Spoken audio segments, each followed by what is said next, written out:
welcome back to Vice Grip Garage. This is a PROSTREET 1960 Chevrolet El Camino. I've affectionately nicknamed the El Cocino. I'll explain why here in a little bit.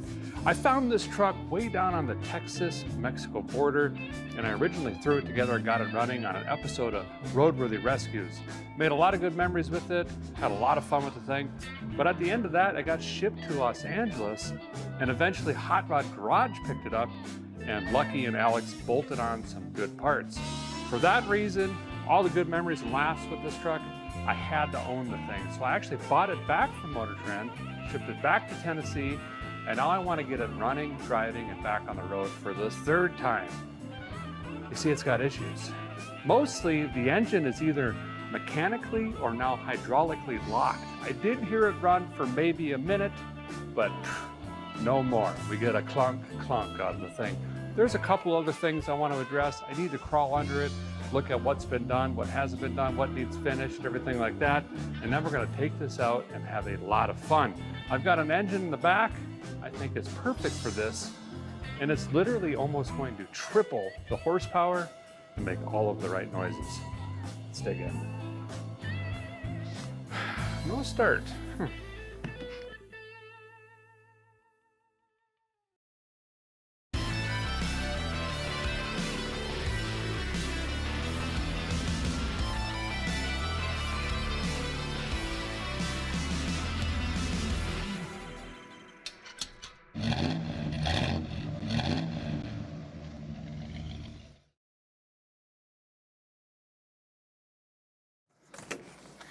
How do I get this out? There we go. This is pretty cool. This actually went to SEMA with Lucky and Alex, and it says PROSTREET, originally on Roadworthy Rescues. So Hot Rod Garage can fulfill their PROSTREET dreams. Now, is this a PROSTREET? No, obviously not. If you're really good at debate in high school and whatnot, maybe you could sit down over a 12-pack and try to argue this thing that it's a pro. I mean, look, it has the looks. It has the giant, what are those, like 33, 22, 15s in the back. It's got the blower. It's a full body. It has functioning doors. Yes, it's got elements of a PROSTREET, but compare this to PROSTREETs today. Whew. You're talking apples and kittens.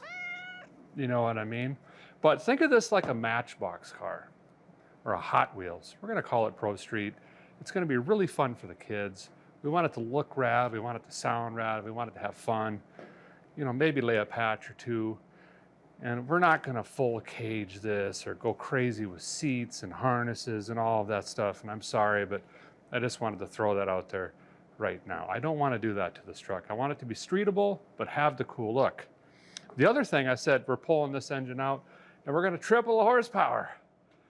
Well, if you're hoping for an awesome, like, you know, aluminum belay block or 3,000 horsepower or methanol. No, we're doing it the Vice Grip Garage way. I've got a leaking oil 400 in the back. And you guys will recognize it once we get to that point. But this is a worn out 283. The engine we're putting in here has pulled a wheel in a Chevelle. So it's definitely going to pick this thing up and throw some pep in the step. So let's talk a little bit about the history, some of the stories on this. I know that might snooze some of you, but it's something that I personally love and why I really cherish some of these vehicles. We'll do a walk around and then we got to start digging in. All of this shiny stuff I know nothing about has to come off immediately so we can get to that small block, yank it out, and then reverse the reverses of the verse. Reverse the inverse? But the inverse is the reverse. Do the opposite. That's what we got to do. What's the other engine? Okay.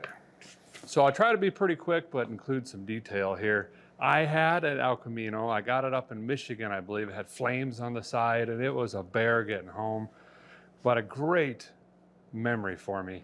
And I sold that truck, and I shouldn't have, and I've always wanted another El Camino. So when we were shopping for cars for Roadworthy Rescues, I said, we got to do a 60 El Camino again. And we found this one way down in Texas. And I was telling the team on Roadworthy Rescues, keep in mind I have no team here, it's just me, but on the TV show, you have a camera guy and a producer and a helper running around and stuff like that. But I was talking to the team, you know, let's go somewhere warm this winter. Let's not like go to the UP again and suffer. And they said, we found one in Texas, Derek. And I'm like, yes, let's go to Texas. We get there, it's snowing. So I put this truck together during a Texas blizzard. We had space heaters running everywhere. The crew is from California primarily. They were dying, freezing. And I'm kind of chuckling, you know, because I'm used to it. But that was the first thing. But the big story kind of comes to the back of the truck here. We started discovering certain things about this. The back window had been shot out. Obviously, there was bullet holes all over it, okay? Back here in the rear, there's bullet holes, okay? There's only bullet holes from behind the vehicle. Nowhere else. It's not like it sat in a field and got shot up like some old cars do in the Midwest and things like that. Well, I'm sure anywhere, but only as if someone was shooting from behind towards the El Cocino. Now, I was digging back here in the bed, which has been replaced by a beautiful bed by Lucky and Alex. Thank you. Come over here and look at this. So when I was trying to get this truck running, I'm looking for the fuel tank. I'm looking behind the seat. I'm looking under the truck, saddle tank. Maybe it had a fuel cell. I couldn't find the fuel tank in this thing. It was baffling me. There was an old plywood bed in here. I think maybe some of the remnants remain. I'm not sure. But it was a solid piece of wood. I started literally digging with a scoop shovel I found in this lady's garage, and I found a hidden fuel tank, auxiliary tank, beneath the bed. The only way to make this work is you would put it was a sealed tank. You'd put it in, you would fill it, seal the tank, put the wood bed in, fasten all of that in, and then there was a ball valve next to the driver's seat where you could flip from the stock fuel tank to the auxiliary fuel tank. That was kind of weird. We didn't really know what was going on. Then we found something else. Guy climbed in the rig down in Texas, and I'll be dipped if the seat didn't just slide all over the place. But it was flat. All of the hardware, the slider mechanisms, everything was gone. And what it did was create two perfect storage cavities under each side of the seat. So if you slid the seat all the way forward, which wasn't bolted in, there were two large troughs, essentially, under the seat where you could store things. Over a margarita and some tacos, we decided this thing had to have been running some sort of contraband, like fishing lures or neckties from the 90s, maybe an Alan Jackson shirt that was signed. No, you know what I'm talking about. So we just decided to call it the El Cocino, but the Discovery Channel didn't really like that. So we didn't call it that, but now we can. So that's kind of the history behind this. I had like 5 bad starters out of the box for this thing. We fought fuel pumps bad out of the box. We had brake issues. There was a ton of issues, but it ended going to Cadillac Ranch. We had a bunch of laughs with the team. We went and had a huge steak there at the Win a Free Steak place, whatever that was. I didn't finish it, couldn't do it. But anyway, that's some of the history on this truck and why it's special to me and why it's here. Now, obviously, things have been bolted on. There's a quick performance rear in this. There's a blower sticking through the hood. Let's walk around this, see what's been done, see if we could figure out some issues or concerns. Well, draw a line through concerns, main issues. Let's make a list, and then we got to dig in. So I got a good deal on this truck. Basically, I paid for the truck and the parts I put in it, and I got a free BDS blower and a quick performance rear. So, you know, that's pretty awesome. I've never had a blower this big. I don't even know what I'm looking at, but we'll figure it out. You know what I mean? So the exterior here, it used to be a teal or turquoise color at one point. Then it was painted gray. I think that's primer underneath of that. This is actually the Vice Grip Garage wipe on clear coat, and I wiped this on in a snowstorm, which you're not supposed to do. And then I went and sat out and California under the sun for however long, and it still looks tremendous, and it's super dirty right now. But we didn't know what to do with the exterior. We were running out of time, so I just grabbed a bottle of the wipe on and just wiped it on really quick. But there's not a lot of rust in this thing. I guess that's where I was going. Rocker panels are still in it. There's some down here if I remember. Yeah, a little bit there. There's some existing Bondo when it was repainted in there. It looks like that's had a baseball bat on it to flare it a little bit maybe. Love the big wing on this. Here's some bullet hole. Was covered with some duct tape. I bedazzled the bumper with the jewels. They left that on over at Hot Rod. That's pretty cool. Tailgate did work. We'll try it again. There's the original fuel door, which I don't think the neck is there, but I don't think anything is. I think it's got a fuel cell now, most likely. No rust over here. Started to bubble on the rocker there, but the door looks pretty solid. Good fender.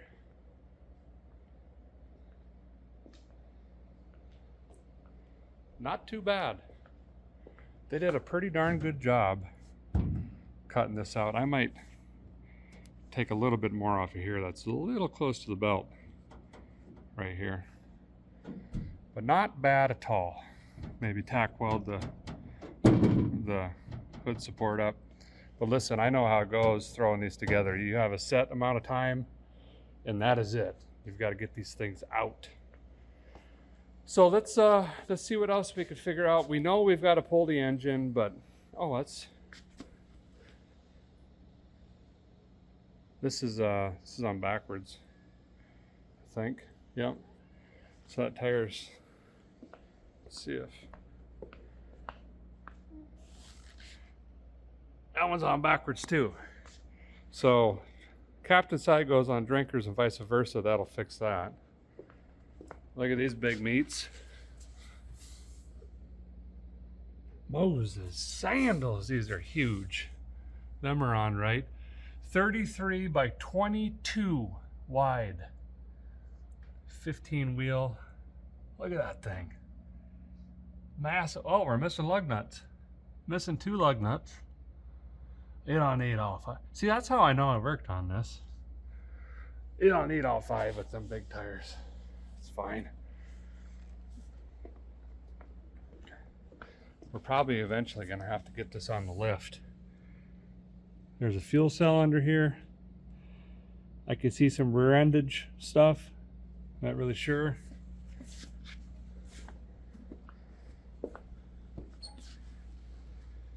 Oh, 3 lugs over here too. So we'll throw lugs on there. It's got these Wildwoods on it now. That's new. This had stock brakes when I was futzing around with it. There's that original color again. So I don't know what they ended up doing with it. I think it just got built and then ran over to SEMA. I honestly don't know. I never watched the episode, to be honest. This got smashed in. That's new. Shipping maybe. I also noticed this. One of the coil springs is busted. And that's why it's up on jack stands. I was looking at that. That's an Aldan suspension. That's why it's got this wonky kind of tilt to her. I've already reached out to these guys. I got to be honest, I've never used their equipment, but I reached out to them and said, hey, I took a picture of it. There's numbers on this curlicue springy thing. Can you help me understand? And they said, gotcha. This is what you need. And that is on the way. Not quite sure when it's going to get here, but we've got that part coming. So we'll put that on the list. We got to fix that front coil spring there. Can't drive it like that because it's super sagged out and going to rub, and cross member's almost on the ground actually. So we did replace the back glass on Roadworthy Rescues, but the front glass, this is pretty wild. We ordered one, these are special order, and had it shipped to a dock close to the lady's house we got this from, so we could pick it up and put it in during the show. So I think it was Classic Industries, but anyway, they called it and said, hey, bad news, somewhere in transit, that windshield got broken. We're like, oh no, what do we do? And they said, we got you covered. Another one's like overnight red label. Really awesome of them to do that. So one of our guys goes down to get the second windshield like 3 days into the shoot and literally watches the fork truck driver drop the windshield off of his forks onto the ground and smash the windshield, then denies it to his boss, so we can't claim freight damage. And therefore, I ended up with a broken, smashed windshield in that episode, and that is why. We tried really hard to get glass, but the universe was not happening. It wanted a bullet hole right through the front, so I put packing tape around it, and away we went. But it looks like they got a front glass in it, which is awesome. It's got all the glass now, except I think the captain's side is missing a piece, has always been missing a piece, and it's still not there, it looks like. Inside is the same except for the seat, which has been beautifully recovered and bolted in. But otherwise, it's the same. Even got the same stickers I threw in here. Looks like they added a boost assist gauge. Still the way I remember it. There's that Texas dirt. But nice truck overall. Let's pop the power barn and take a close look. Before we make a list, I just want to see if we find anything obvious under here. Moses, sandals. Hello? Okay, I think we determined when we saw this in Hollywood, this was a little 283 that couldn't, and it looks like it. In fact, I can look at the hub, and it is internally balanced, so it's definitely a 265 to a 350. And then bam, that thing. All right, well, I'll bring you in here and we'll look at things and say words and whatever. Come up with lists.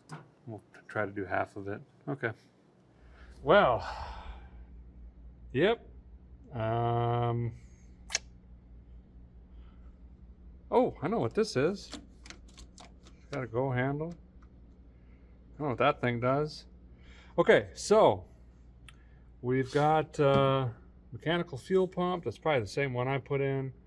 They teed off of that, coming up to some Hollies. Those are 2 double pumpers. My goodness, that is a whole lot of carburation. I must have those jetted down quite a bit. It's got the MSD Ultra 6A on it, so you've got an external coil, brain box, and there'll be a small distributor back there hidden.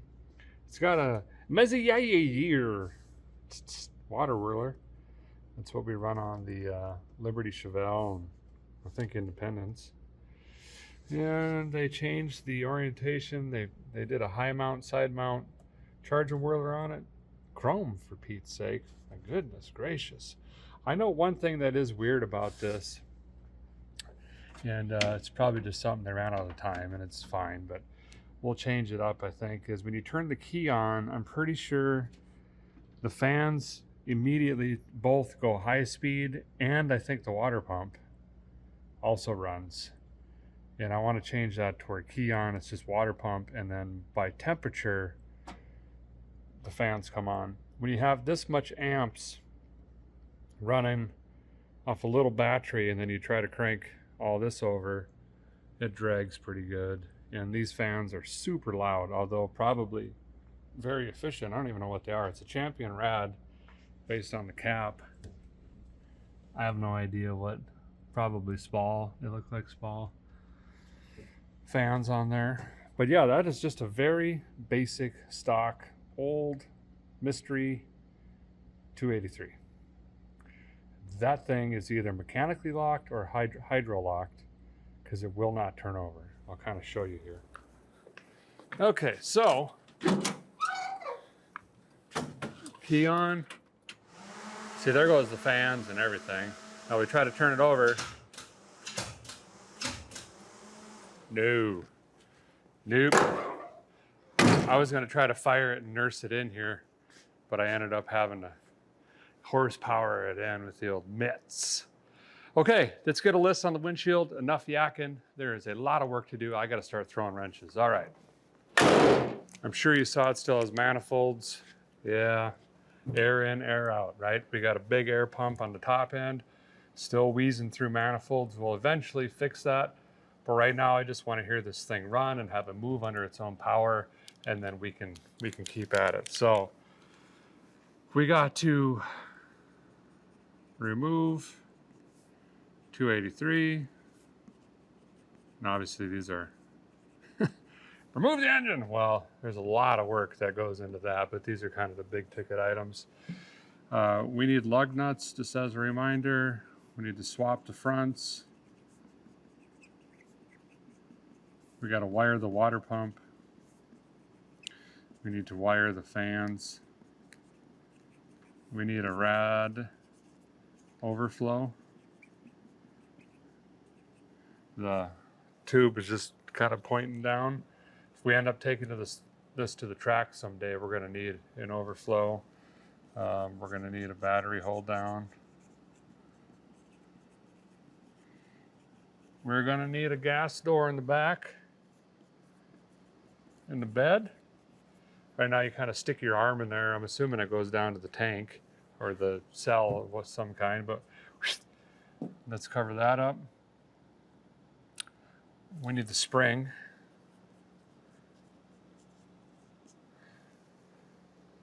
And I think that's it. After that, we can go drive this thing. Easy. All right, let's get this hood off and let's get to work. Yep. Oh man, they even used new hardware. Did you know I had the cheapest show budget in Motor Trend history? True story. Never got new hardware. You kidding me? Uh-oh. This is gonna get sketchy. We're gonna put that right there.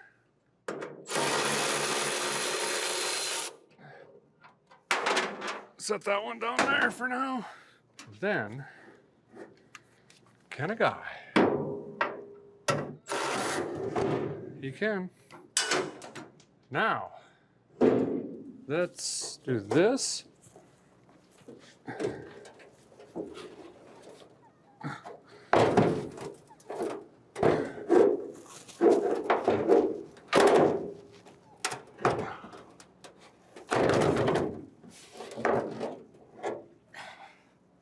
Why is it so sharp everywhere? They don't make hoods like that no more. Now I got to figure out how to take this windy scoop thingy off. Can a guy even fit his mitts in here? Is the question. How does this stuff come out of here? I'm gonna lose all this. Is there an app? Is there an app for this? Or does it do that? I don't know. I think the air filters just hold. Ah! Don't drop that in there. Okay, so anyway, I'm gonna get this hat off, jump into the fuel make it happeners, get that off, move into the linkage, get the fuel lines off, get the belt off. We got to take the case off, and this has a big chiller on it, more of a spacer than anything. Probably get that off as well, kind of bring that off in pieces. We're most likely going to use chains, or I'll take the intake off the other engine, loosely bolt it on this, so we could just use a carb plate and make it really easy instead of it wanting to go all over the place. Okay, wow. Oh, there we go. I was going to say they even tightened the battery post. What is going on here? Eventually we'll get to the cooling system. We'll get that out of the way so we can swing this out and not run the water pump through the radiator. That's worth more than the whole truck. Okay, yep.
Carb hat, carburetors, blower case, chiller, and intake are off, but we got to keep going here.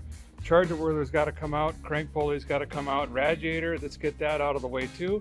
We got to try to get this engine rotating, so we're going to drop the sparkulators out of this thing, see if we can get some liquid out of it. It clearly has a blown head gasket. I'm hoping that's just it. This needs to rotate so we can unbolt the torque converter from the flex plate. I'm also going to take the fuel pump out. That's going to create easier access to get in here and unbolt the motor mounts as well.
Well, the guy has got the top side pretty well done, I believe. I mean, motor mount bolts are out, manifolds are splayed to the side. Going to try to keep those in here.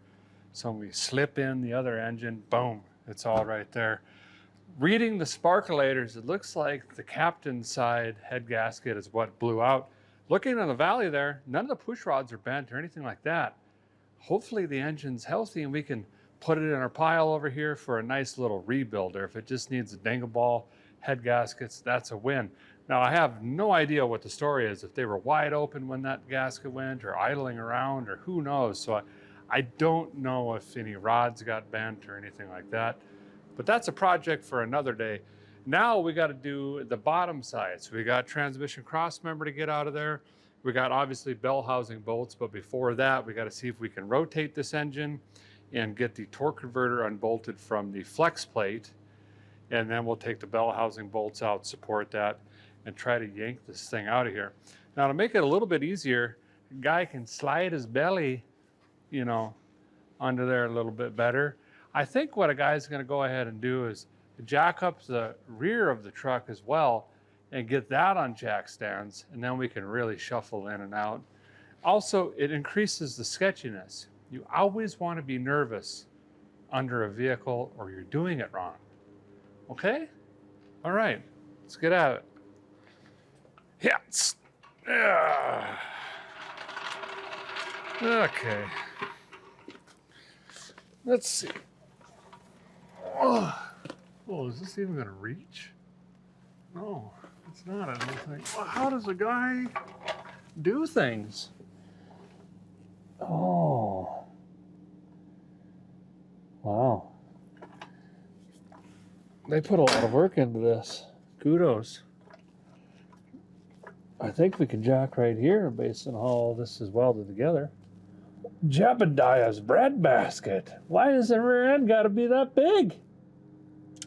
There's levers and rods. Okay. What is that noise? None of that sounds good. You let me know if it falls over. Oh, I don't know what I'm doing here. Okay, I just work here.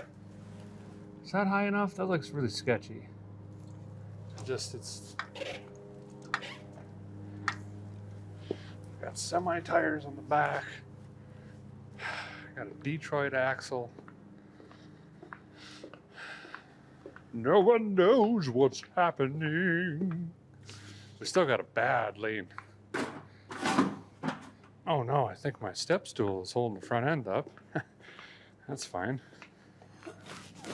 Let's maybe put these more forward. Like there-ish? There-ish-er-ist? 1, 2, 3, 4, 5. I can still count. Uno, dos, tres, cuatro, cinco, seis. Seis margaritas. There's a fuel cell in here. Wow, it's so kittywampus, it's not even touching on this jack stand. Sketch. Now we're talking. We've got the sketchiness we need. Then, now can a guy fit this under, there we go, under the rear end of this 2.5 ton. It gives it a weird rock. Do that. Okay, there, all of that for that. We happy? Good. Well, the guy's done a little dancing with the jack stands here, and I think I got it to where it's still on 3, but it's a little less sketchy. No, that'll work. All 4 are kind of touching.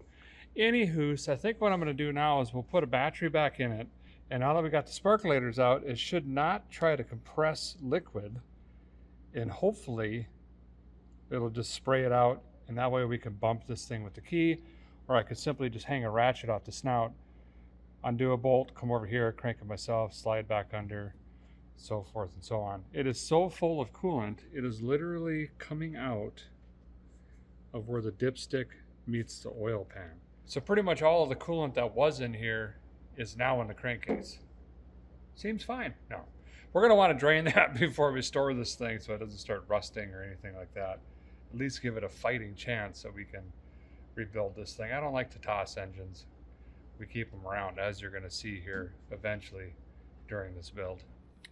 Well, the guy's got the lightning cube back in over there, and I got you positioned on this side because I have a hunch that it's going to be the number 1 or 3 cylinder over here, and it should just spray, you know, milkshake and whatnot out, hopefully. If it's still going clunk clunk, then we've got to twist it up bottom end. Fingers crossed. Oh, this is going to make such a mess. Oh, I lost my ground. I was just joking. I got to put a bolt in. Let's see. I got to put my ground to the Schustenwurster here. We use water neck.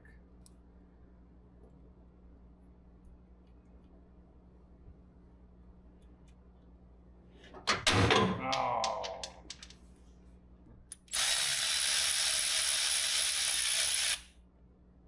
We got to come in the infield. Try this one.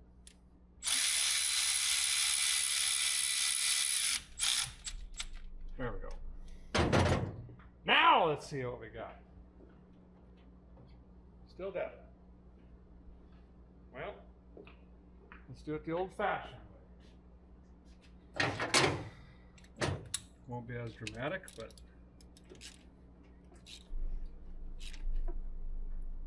oh, she is locked. Ugh. Really?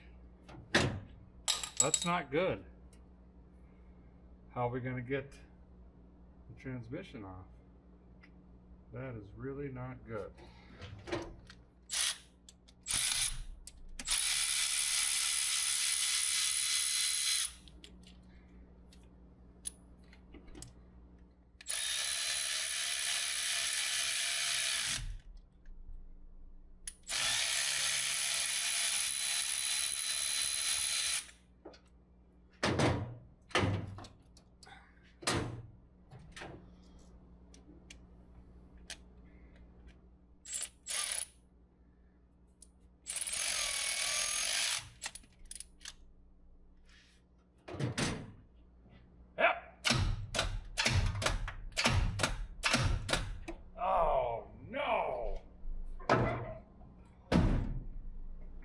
Oof. Oof-da. Well, we are in a pinch. The engine is undoubtedly seized. That thing is stuck, locked up. So we've got 3 options here. We can A, wrestle with this motor, trying to get it turned over and all this and that, and who knows? It could be 30 minutes, it could be 3 hours. It's hard to tell. The other option is remove the transmission with the engine. We would have to drop the cross member, do all the usual stuff, trans-cooler line, and the drive shaft has a carrier bearing and some other stuff we'd have to mess with. The third option is pull the engine out of the transmission and keep the torque converter on the flex plate and just suck it right out of the pump. The challenge there is getting the two to separate without damaging the pump or the pump seal is pretty tough when they're mated in the car. Because basically what happens is you're trying to get the engine high enough and then out, and you're doing this on that pump, and it's pretty bad on them. Done it. I've done it. So I don't know. I think the lesser of the three evils. I'm going to try to keep the transmission in the car because I don't want to fuss with this drive shaft. This one has a slip shaft in the back. It's got the carrier in the center. It's shiny and painted. And then we've got stuck bolts on the cross member and the linkage and the cooler lines. So I think what I'm going to do is try to just yank the engine off of it, destroy the transmission, and then we'll pull that out anyway and replace the pump and then put it all back together. Okay, let's get after it. It's getting late. So the last few times I've had to do it this way, you know, I came back and said, you know what a guy should have done? And that is this. I'm going to try to get one, if not both, motor mount pads unbolted from the block. And what that's going to do, and probably even the starter that's hanging down, this wire is melted and was shorting out anyway on the manifold. It was routed up instead of down. But anyway, if we can get those apparatuses off, can a guy slide? You know, we want to try to bring it this way more than this way-ish. And if we can slide her this way, we can maybe get better separation, getting that torque converter unseated before we're just, you know, going up with it. So I'm going to fart around with that really quick. We might abort the mission. We'll see if I can get some ratcheting box ends in there, similar to this. The tricky one is the one in the back. These two are no problem. And if that goes kosher, then we'll yank that starter out, and then we got bell housing bolts, and we'll see if we can get this separated. We'll keep moving on tonight. Let's see how far we get.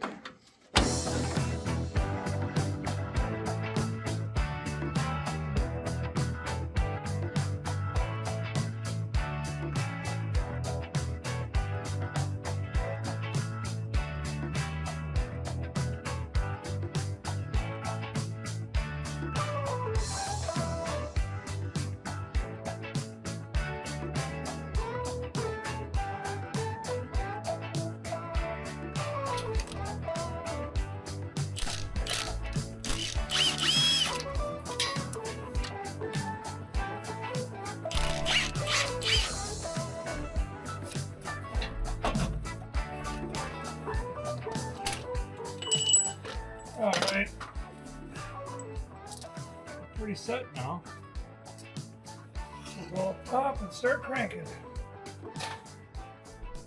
Well, I took the valve covers off, give us a little bit more room, yanking this out of here. I got the bell housing bolts out, other than the bottom ones on both sides. I want those connected with the dowel pin for just one more minute here, and I'll explain why in a second. I got the shifter linkage off and the starter. There was a bonding cable here. Got that out of the way. I think we're pretty loose. Now, the reason I kept those two bolts in is I'm actually going to lift the engine up as is, and hopefully those motor mounts will fall free. And I'm going to get this basically as high as I can until the bell housing hits the firewall. I'll then slide a jack and some wood underneath and pin that transmission right in that position. And then out here, I'm going to know that I can't go up anymore, so I need to go out. And that's when we'll start jiggling and try to get this thing forward. In a perfect world, I could try to wrestle those mounts out so they're not in the way. And really the only thing that could snag, which would be way out here, is going to be the oil filter. And at this moment, I'm not worried about why I pulled that out, and water is running out of the pan. it is plumb full. I should probably go ahead and drain some of that because I'm undoubtedly going to knock that off anyway. So let me get under there and drain the water oil. I'm not going to be able to drain it all, but if I can get it to where it's not 17 quarts in here.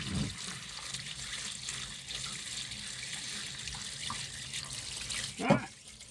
Ah!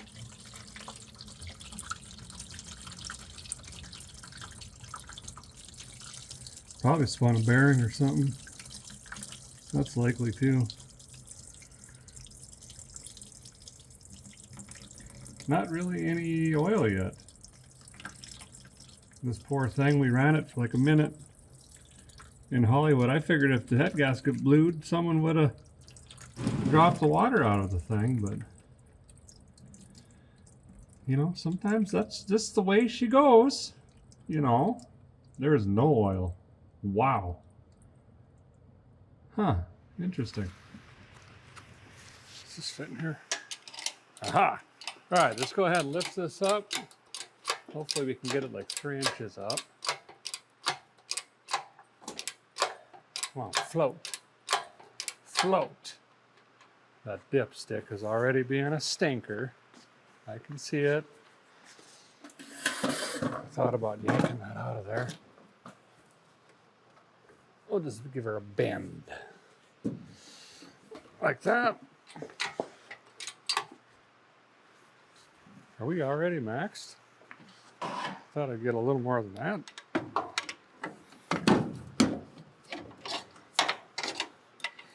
It is not happy about something. Huh. The braking noise makes me feel comfortable. But the good news is, one mount out. Now let's lower it just a tickle. And then we'll see if we could scooch it over and then grab the other mount. Scooching. I don't think we're going to get that one. I do not think so.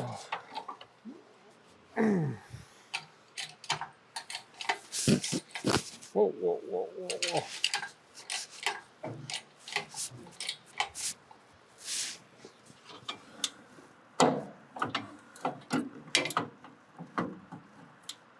Oh, so close.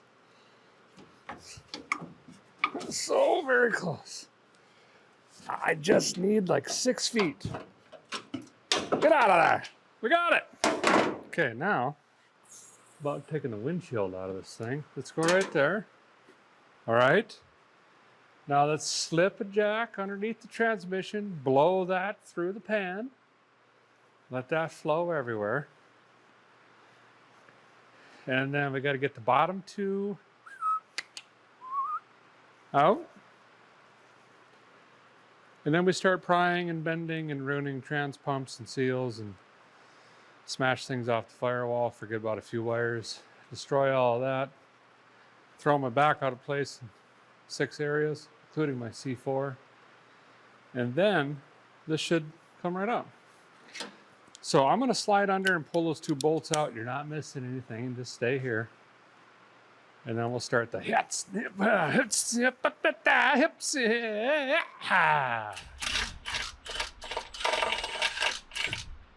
So guys, got this 2x4 up in here. And you can see that it goes from frame rail to frame rail, but also catches the transmission. I'm going to do the same thing, but slide it forward just a hair. So this obviously isn't going to fall less than flush with the frame rails, and that'll give us plenty of room up here to jiggle, wiggle, shake, and pull. I barely let that down, and we've already got a gap in there. So now it's just sitting on the dowel pins. So if I go up a little, like that, try to come back, boom. Now we're pulling that torque converter with it. And that was the benefit of taking the mounts off down here. See, we would not have been able to do that. We would have had to have gone up, you know, the whole length of the ear and this would have been at a kittywampus angle, and it just wouldn't have worked. So I'll finish yanking this junk out, and then we got to have a discussion about what we're going to do for a power plant here. I've been thinking on it. Both options are slippery slopes without a net. Raining again. We need it. We do. I wonder what Aaron Tippin's doing. Anybody know? Aaron, what are you doing?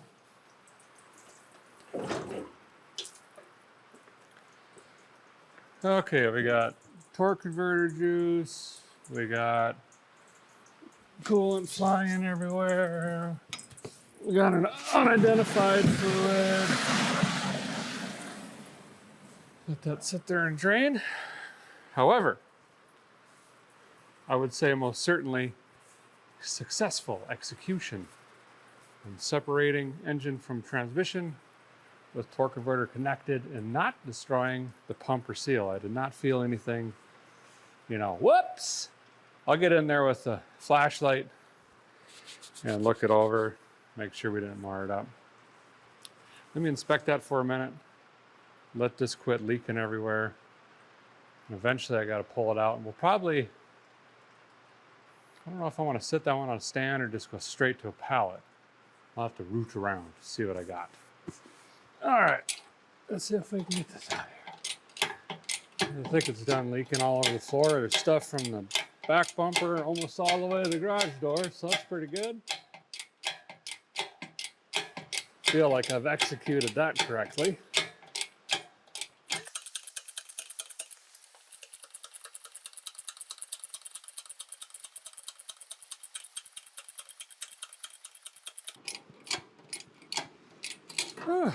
Okay.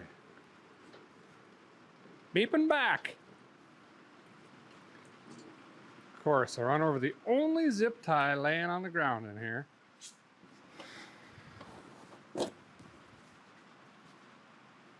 Oh wow, someone's either ground on that or we have terrible wear in the pump anyway.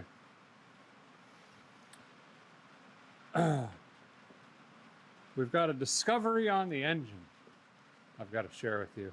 It is not a 283. Woo! The plot thickens. No, not really. That's still not a good engine. Okay. So when a guy found this truck down in Texas, you pop the hood. It's usually, you glance and see a 283. It's pretty obvious. It usually has a 2-barrel. It's got the dorky oil fill. It's got the lower crank pulley. They're all pretty unique looking, right? So you glance at it and go, 283, without a doubt. Well, I started noticing the corporate blue all over this thing, and I didn't really say anything, but you got to remember, corporate blue was used mid-76 to 1982-ish, right around there. So why is it in a 60?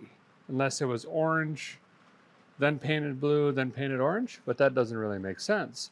So I took my toothbrush, scratched on the block here, and it ends in 777. And you know what that means? All you small cube nerds out there, small block Chevy nerds, this is a 305. The only 777, 460 777 I'm personally aware of is a, mid 70s, early 80s, 305. So this is in fact a 305. Then to further vindicate that, we got a 376450 head casting, which is a 1975 to 1981, 76cc, 172, 150 valve. Some had 6 exhaust holes, some had 7. Smogger head, nothing special. Some say these are 60cc. I don't think so. I think they are 76cc. So we've got an old, tired, locked up 305. Not really sure what to do with this thing. Maybe worth spinning over and pulling apart some night. But I think for now, we're gonna set it to the side. I gotta start thinking about engines. One is too high of compression. We'd have to decompression in it because it's got a cam. The other one is blah. but the rings are filed. I don't know. I'm trying to think ahead. But anyway, I scratch at it. We got to spend a little bit of money, and I just don't like that. I was hoping to grab something off the floor and just plop it in. But I'm going to keep thinking about that. We got to think about what we're doing next here. We going to clean this up a little bit or just leave it? I don't know. It's quite the mess, though. Here's the mess we got in here. Boy, it'd be a lot of work to tidy this up. I don't know that we need to. Oh, you guys bleep bloop it. Let me know what you think. Well, guys, got to clean up. We'll see you soon. We'll be jamming something else back in here. Yep. Well, good morning once again. You know, guys put a lot of thought into her about getting my 3.2 hours of sleep, and I believe I have a resolution for the engine on this. It's going to be a lot more work, but I think it's going to be worth it, and I ain't scared of no works. You know what I mean? But first, we've got to make the El Cocino official. Let's clean the windshield up, slap this puppy on, and that way I don't forget what project we're working on because I can read it off the glass. Ooh, do I even have glass cleaner? I've got to try to put this on off-centered and crooked, just so you OCD guys are squirming. But anyway, I've got a plan for a power plant here. And really what it comes down to is, I was just going to toss something in here for the time being, figure it out later. But I travel so much and I'm all over the place for revivals and whatnot. I don't know that I'd get back to it fast enough to do something cool. So we might as well do half decent-ish with it. And I think I've got pretty much all the parts here to make that happen. I'll explain in a second. Let me get this on. I'm sure there's a correct process for putting this on, but just like everything else, let's just do the easiest way because I'm lazy. Okay? Okay. I should actually, where'd my step ladder go? Can a guy just stand in here?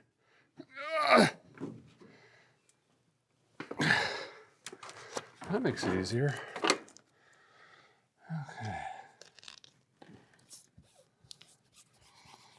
Got a weird, crazy curve on this glass.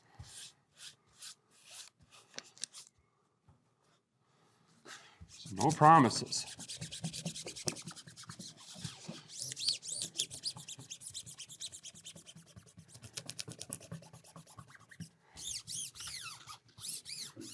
Wow, that gets hot.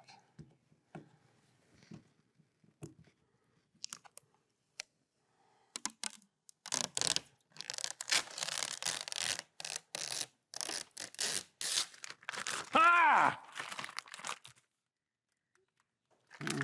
I might have done kind of good. This looks off because that's a capital compared to that, but I can live with it. I think that's the first window banner we've ever put on a vehicle, ever, on a Vice Grip Garage. All right, so let's talk engines. We've really got three options because I added one this morning. That's what I'm leaning towards. And I kind of already spoiled it because I wrote 400 on the glass. And the reason being is I have two 400s here in my stack of rebuilders and semi-built engines over there. One of them is a 400 that came out of the Monte Barro, and I tore it down super quick, dingle-balled it, put rings and bearings and all that stuff in it, and a YN 142 supercharger that came off of my Chevelle years ago, and a 750 car. We plopped that into my square body dually for roadworthy rescues, pulled the trailer around, wrapped up that show, and then it immediately got yanked back out because I put an 8.1 in it, which is in that truck today that we're giving away. So that engine's sitting over there and has 40 miles on a cheapy rebuild. The other engine that I have is the 406 from Liberty Chevelle. Remember the original engine on there? Kind of a little torque monster. And I think we even pulled the left front tire with that thing. And I was kind of really leaning towards that engine, but there's pros and cons to both. So the Montebaro square body engine, the rings are gapped for boost, which is pretty important if you're really going to be getting on her. However, it has a stock camshaft in it, and the lifter bores are pretty much shot. I could not even get the lifters out of that thing to put a different camshaft in. And I am terrified of using a flat tappet cam today because it's no longer a toss-up. There's a 92% chance you're going to lose a cam, it seems like, anymore unless you go roller. Come back to that in a second. The other engine, it's bored 30 over, so it's technically a 406. I believe it has Speedmaster pistons already in it, has camel hump heads.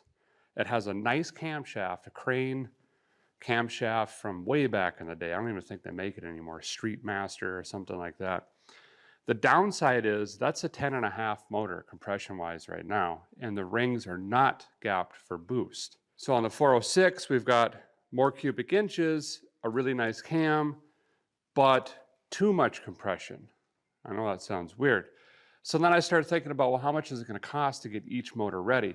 When you look at the 400, we'd have to put a camshaft in it. And if we do a retro conversion roller kit, those things are like $1,400 to $1,700 by the time you get the lifters, the tie-ins, the camshaft itself, timing set, all of that stuff.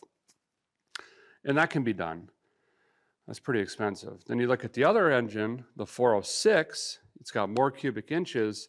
We'd have to ring it and file those rings for boost.